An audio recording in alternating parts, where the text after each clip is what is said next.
In episode 7, when Sam gets back into town, he heads to his restaurant. He's really excited because his dad is finally coming into town, so he's going to be able to see it. But most of the staff, including his head chef, Simi, is more concerned with the political situation. There's a boat of refugees headed to Britain, but there's one politician who wants to close up the borders. She doesn't want to let them in, even though the refugees include women and children. Simi is really, really pissed off about it, and Sam just tries to cheer her up because, as he says, it's way too early for you to be this angry.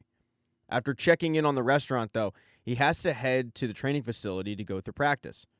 And at practice, Ted decides to introduce the team to total football.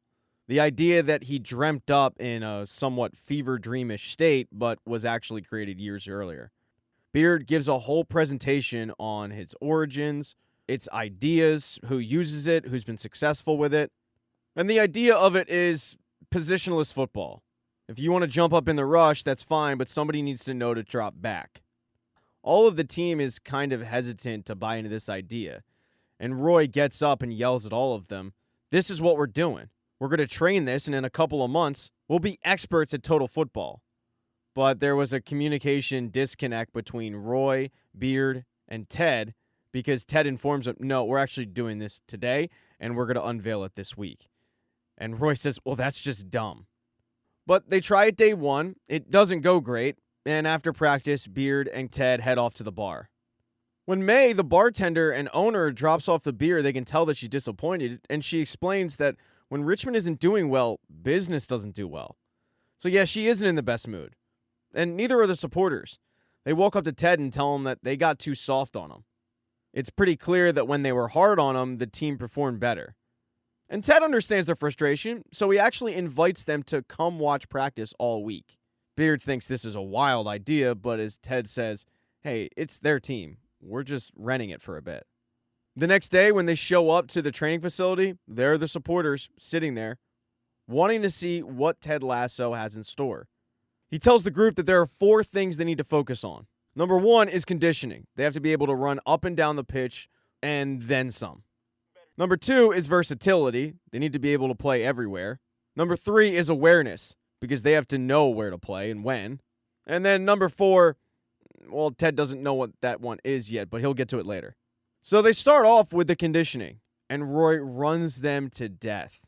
After practice, Sam decides to go head back to the restaurant where the refugee story has gotten bigger, because the boat is on the outskirts of England, and it's a big story on whether or not the officials will let them into the country. The politician that Simi hates had some bold remarks about the situation. She says anybody trying to enter the country illegally will tell them that England is closed. Simi cannot stand this woman. She thinks that she's ruining the country with this ideology. And Sam says, maybe somebody can speak to this clearly misguided person. So he writes off a tweet.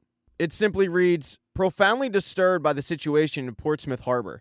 I hope Brenda Barrow will reconsider her position and help make Britain better than this." He fires off the tweet and doesn't really think much of it. The next day, Sam, along with his teammates, head to practice. Now they're going to work on versatility. So Ted gives everybody a card and makes them switch positions. Everybody except Jamie, that is. They let him say striker, and he can't quite figure out why. But he goes along with it. After 3 days of this, it's been a pretty big disaster. So much so that Trent Krim comes in and asks Ted if he really thinks this is a good idea. And Ted admits he has no idea. It could go either way, but he's willing to try something new. Now, the 4th day of practice, things just get weird.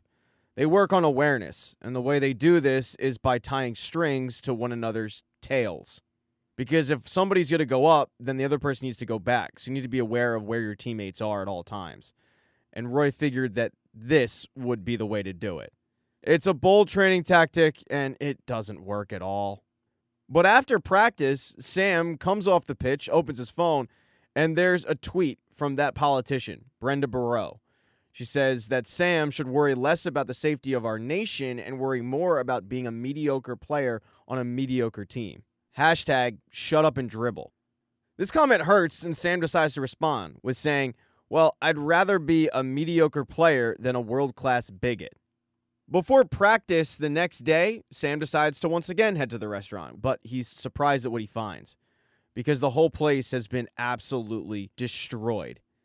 Burglars broke in and just ransacked the place. And they wrote on the wall, "Shut up and dribble." Sam is infuriated. He shows up to the pitch a little bit late. Isaac tries to joke with him, but he loses his cool. And Isaac says, "What's your problem?" And that's when Sam just goes off. He yells at everybody in the room that the world is full of evil people who do crappy things, but I can't deal with that right now because I have to go kick a little ball around.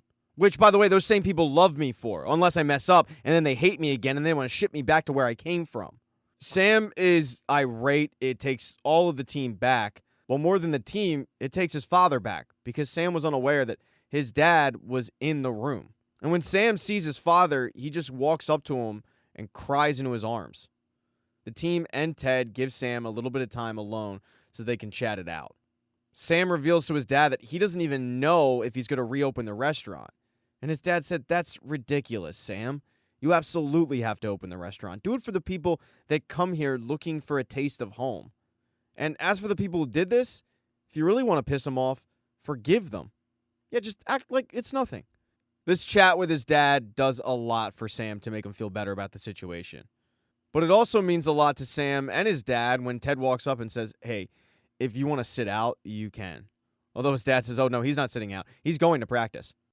As the team is training, though, Rebecca finally is able to sit down with Keely and tell her all about what happened in Amsterdam with this mystery man. Keely can buy the fact that they didn't exchange names. She can buy the fact that they didn't exchange numbers. What she can't buy is the fact that they didn't have sex. But as Rebecca says, what we had that night, it transcended sex, although I would have liked to at least look at it. She then, though, asks Keely about her relationship with Jack, and it's going great, but there is one issue. Jack is buying Keely everything. It's a first edition book of one of her favorite books. It's filling up her office with flowers. And Rebecca warns her, "Oh, she's love bombing you. Yeah, she's buying you all of these things at first. Rupert did the same thing to me." And I'm not saying that Jack is Rupert, but what I'm saying is those shiny things, they tarnish. So just be aware and trust your gut, because I ignored a lot of red flags. The two women hang out again the next day, but this time it's at the match. Richmond is heading to Arsenal, and Rebecca has a very, very awkward interaction with Sam's father, who knows all about their relationship. Keely kind of saves her from that one. And luckily they don't have to talk too much because the match kicks off, and Richmond is struggling to get the whole total football down. They find themselves losing 3-0 at the half. Beard asks if they should just go back to the good old days, but Coach doesn't want to do that. He gives a whole speech about his mustache and facial hair and the blue-collar comedy tour, but deep down, the whole meaning of it is you got to get through some bad to find the good.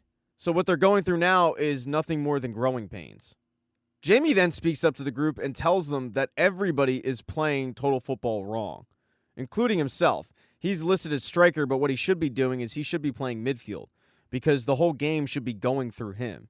He shouldn't be the one scoring the goals. He should be setting them up. This logic makes sense to everybody, and when they go out in the second half, they execute it. They finally look like they're working as a team for the first time in weeks. They still lose. They lose 3-1, but they look better doing it. After the game, Trent Krim is the most pumped up person in the room. He says that total football is going to work for this team because of the Ted Lasso effect. And what the Ted Lasso effect is over 3 seasons, he slowly but surely started building a club-wide culture of trust and support through thousands of imperceptible moments. That is the Lasso effect. And there's no bigger example of the trust and support than what happens when they get back to Richmond. Sam is driving his father around, and he asks his dad, "Do you want to go see the restaurant, even though it's destroyed?" And his dad says, "Yeah, absolutely." But when they get there, it's not destroyed anymore, because the team felt so bad for what happened to Sam that they secretly called Simi up and tried to fix it. The entire team is in there, fixing up the windows, painting over the graffiti, cleaning up the chairs. It really touches Sam's heart. Sam is also able to introduce his dad to Simi, who he's talked about quite a bit. And to reward everybody, his father gets in the kitchen and starts whipping them up a meal, because after all, the restaurant is named after him.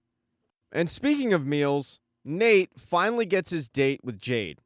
It took a lot of hemming and hawing, but he finally just nutted up and asked her out, and she accepted. So the two sit down and have a meal, not at the restaurant that she works at. Thank you so much for checking out this recap. Please consider subscribing to the channel and subscribing to my Patreon. Hit thumbs up if you liked it. Smash that thumbs down button if you thought it sucked. If you left a comment, I don't get back to you. I usually don't check the comments unless they're like a super comment. Also, if you don't see the next video up on the end screen, not to worry. It'll be up in a day or two.